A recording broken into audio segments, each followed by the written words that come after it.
this will lead right into our interview here with Jordy Culotta, but we had to play this video from UCLA.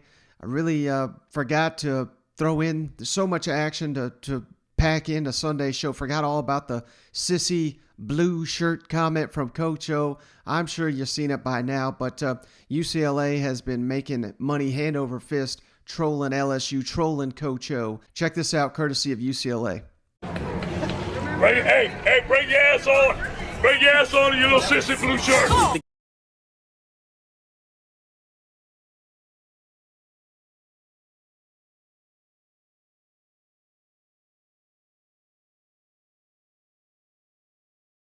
All right, so that's something our guest Jordy Culotta not too thrilled about, and not necessarily that the fact that UCLA is profiting off this. That's not his issue. His issue is Coach O and giving people bulletin board material and just the poor public relations look of mixing it up with the fans, entering into the game. Let's kick it over to our interview with Jordy Culotta of the Jordy Culotta Show. We're pleased to once again be joined by the great Jordy Culotta, the go-to source there for LSU news and notes, not only on the football team, but basketball, but year-round. He does his show, the Jordy Culotta Show.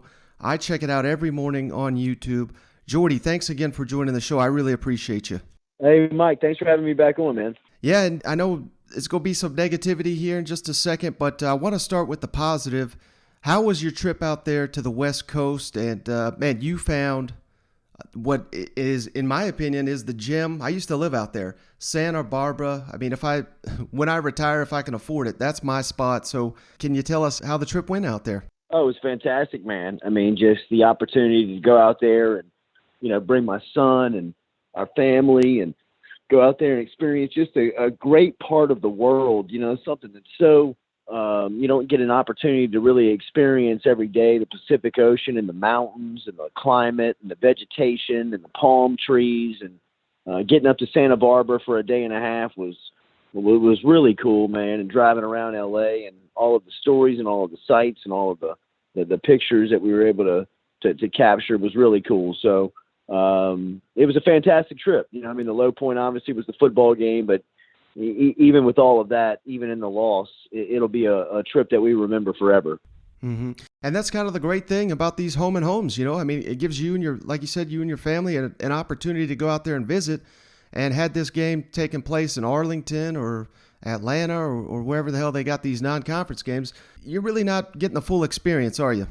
No, you're really not, man. It really was cool to get in there and see some of the traditions that UCLA sticks with and some of the things that they play around with, and the recruiting that goes on there. It was real cool just to see another part of the world, the way that college football is celebrated and somebody else's traditions in a beautiful venue.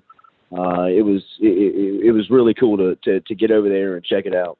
So, of course, it went downhill from there once the kickoff started. Initial impressions on LSU, and how troubling is it that for the second year in a row, we've got a completely new staff, yet it looks like the same old LSU on defense. They got their damn ass handed to them by Chip Kelly. No, they did, man. They just weren't prepared. If you watch the game, some of the things that we were watching from a standpoint of just scheme on scheme, man on man. It was clear and evident that UCLA was the more prepared and better football team. And from everybody that we spoke to and just watching the game, it falls at the feet of the coaches. For the recognition not to be there and really what they needed to do to have a team that they could put out there and think could be competitive. Just obviously it was not done. And, it just kind of seems like the same story, the same storylines continue to haunt LSU here for another season under Orgeron. And I don't know about you, but when I think of Coach O, aside from being a recruiter and a defensive line coach, I think of toughness. I think of winning in the line of scrimmage, and that to me is the most troubling thing here. Is you go to the West Coast and you get dominated on both lines of scrimmage. I thought by a UCLA Bruins team that I don't know if they have a player that LSU would take over one of their own linemen. What to you is the most disturbing thing you saw from LSU on the field? Well, I think the lack of preparedness in both sides of the ball. I mean, remember, you're breaking in two new coordinators, an offensive and a defensive coordinator, and both of those guys showed just how green they were, both in the preparation and the play calling. LSU could not stop a crossing route to save their life versus Mississippi State last season, and again in the opening game, they fall victim to the same stuff. So, I just think the lack of fixing problems. I mean, the run game and the offensive line were absolutely pathetic. And for them not to realize that in camp and take in a game plan that would be just competitive is very much head scratching. I think Orgeron had some comments after the game on Saturday that were concerning. I mean, if you're listening to the things that he's saying throughout fall camp, a lot of the stuff that he was talking about at the beginning of fall camp and which he wanted to accomplish were things that he was talking about last night that he wished that they would have addressed in fall camp. Well, I mean, you made it seem like you were trying to develop the run game and paying attention to creating diversity in that attack. And then, he seemed like he was the most surprised by the lack of efficiency on Saturday night. So I just think that there's some overly concerning things when you look at the program beyond the inability to really play competitive football like they did last weekend versus UCLA. I mean, it's easy to look at the game and say what was going on, but if you look a little bit deeper, it seems like there's an overall problem within the program that's tough to ignore. Yeah, and I think it's compounded by the fact, of course, we've all seen the clip, Sissy Blue shirt. I mean, UCLA is just having the time of their life with that comment at this point. Given the fact that this is going on 2 years now where the football team is losing to teams they shouldn't lose, how much does this hurt Coach O's standing in Baton Rouge with the people that really matter? Well, I think they've been paying attention to it for some time now, and this last weekend was another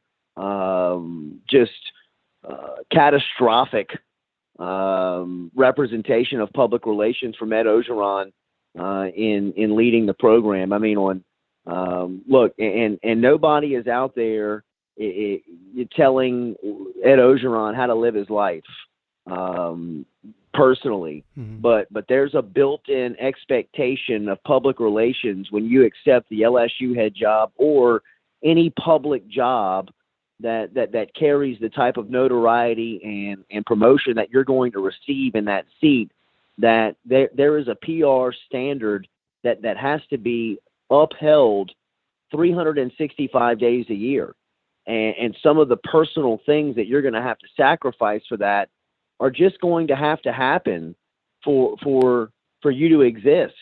And, over the last year, there's been a ton of pictures come out.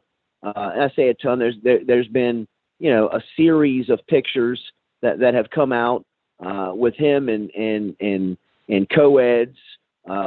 Some have come out from the bedroom. Some have come out from poolside. Some have come from walking down the beach. Some have come out from walking down the street. And he had another one pop up on Friday in downtown Los Angeles, 24 hours before his team's supposed to play. And look, it could have been a 2-minute stroll. It could have been a 30-second,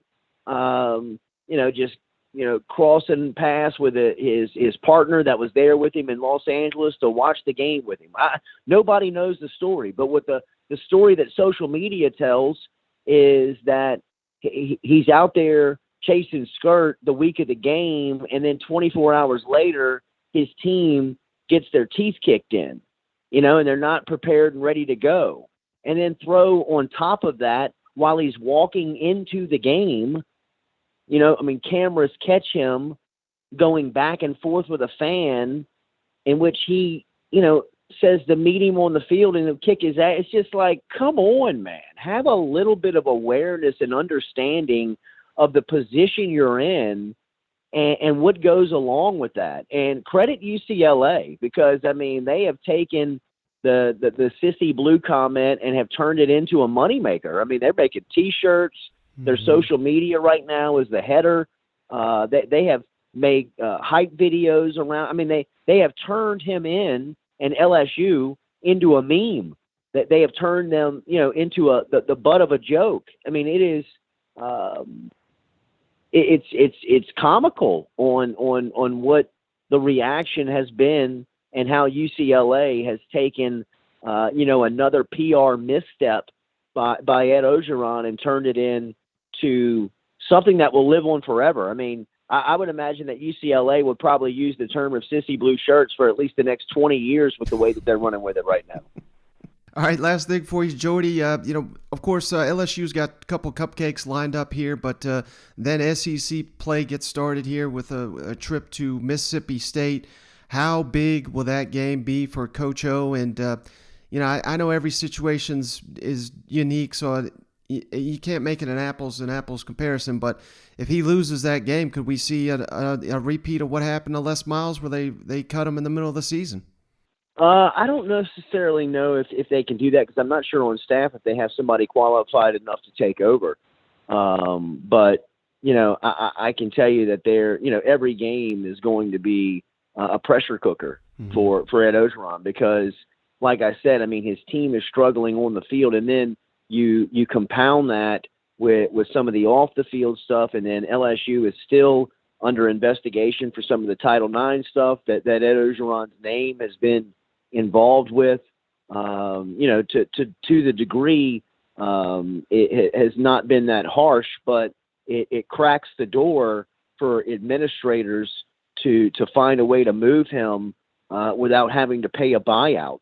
And if that's possible, and he continues to not understand the weight and the scope of the public relations that goes along with the job, then, it's going to be it could be a really quick hook, in my opinion, for finding a replacement on Ed Orgeron. I really do. I think that, the seat and the temperature has turned up to a very hot status after this past weekend at UCLA, and it wasn't all just because of the outcome of the game. Yeah, that's something you hit on your show, the Jordy Culotta show. Again, if you're not checking it out, you got to check it out. The powers that be have kind of addressed this with Coach O and his agent and whatnot about being more publicly aware. So, I mean, it's very troubling when I hear comments like that.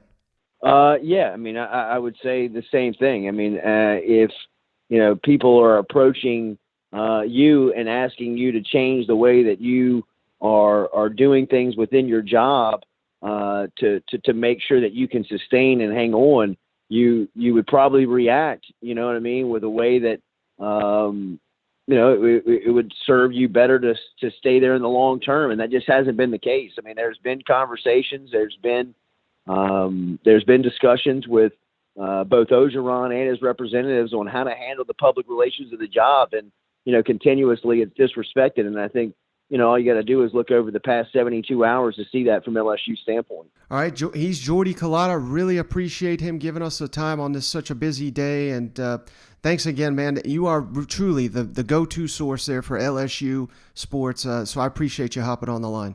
Thank you, man. All right, so I really appreciate Jordy hopping on the line. I mean, there's no one better in Baton Rouge covering LSU. He's got his own show.